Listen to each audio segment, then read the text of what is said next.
when Daniel opened the creaky front door of his small, dimly lit house that rainy night. He hadn't expected to find two trembling little girls huddled together on his porch, their clothes damp, hair tangled, eyes wide with fear, one clutching a worn-out backpack and the other holding a stuffed bunny so tightly it looked like she might never let go. And when he crouched down to their level and asked softly where their parents were, the older one whispered in a voice that barely carried over the sound of the wind, "Mommy will come, but we don't know when." And something in the way her voice cracked twisted deep in his chest, because Daniel knew what it was like to wait for someone who might never return. So without another question, he stepped aside and told them to come inside, guiding them toward the small couch in his living room, while he grabbed a blanket from the closet, wrapping it around their tiny shoulders, noticing how cold their hands felt against his. And as they sat there, eyes darting around the unfamiliar room, Daniel quickly heated up some soup, setting the bowls in front of them, telling them gently they were safe now, even though he had no idea what trouble might follow them to his doorstep. Because the truth was, Daniel wasn't exactly in the best place himself, a single dad barely making ends meet, juggling shifts at the mechanic shop with raising his own 7-year-old daughter, Lily, who had been asleep in her room until she heard the voices and came out rubbing her eyes, only to freeze at the sight of the two strangers, then smile shyly before offering them one of her own blankets. And the moment the girls smiled back, Daniel knew his decision to let them in had been the right one. But it wasn't until later, when they were all sitting together and the younger one accidentally let slip their mother's name, that Daniel felt his pulse quicken, because he recognized it.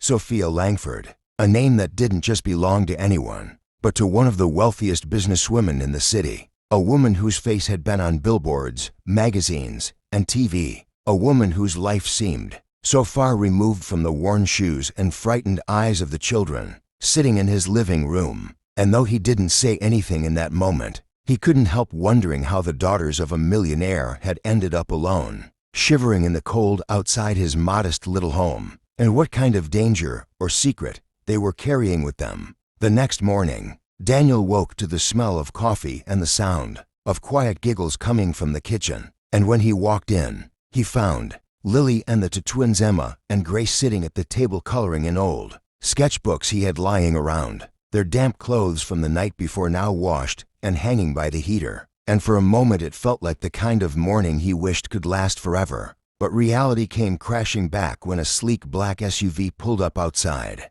its tinted windows and polished surface screaming money and power. And Daniel's stomach tightened as a tall man in a perfectly tailored suit stepped out, scanning the house with the kind of sharp, calculating eyes that made you feel like you were under a microscope. And before Daniel could even ask what he wanted, the man said in a clipped, controlled tone, "I'm here for the Langford children," which made Emma and Grace instantly shrink back in their chairs, the color draining from their faces. And Lily instinctively moved closer to them as if she already understood they didn't want to go. So Daniel crossed his arms and told the man they weren't going anywhere until he explained who he was and where their mother was. But the man only gave a thin smile and handed over a business card that read, "Private Security, Langford Enterprises." And that was when Emma whispered just loud enough for Daniel to hear, "He's the bad one," sending a jolt of unease through him. And before he could react, the man tried to step inside without permission,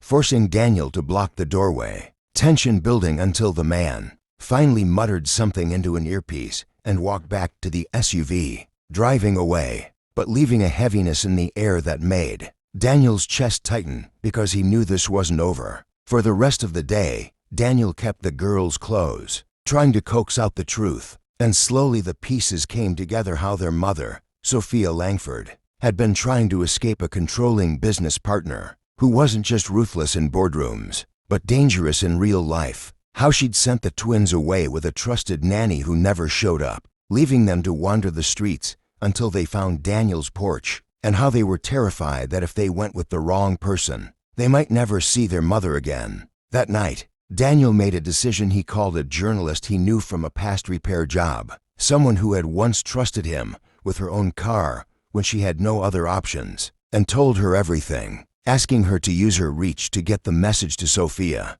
without tipping off whoever was after the twins. 2 days later, the doorbell rang again. But this time, it was Sophia herself standing there. No cameras, no makeup. Just a woman whose eyes overflowed with relief the second she saw her daughters, dropping to her knees as they ran into her arms, sobbing into her coat.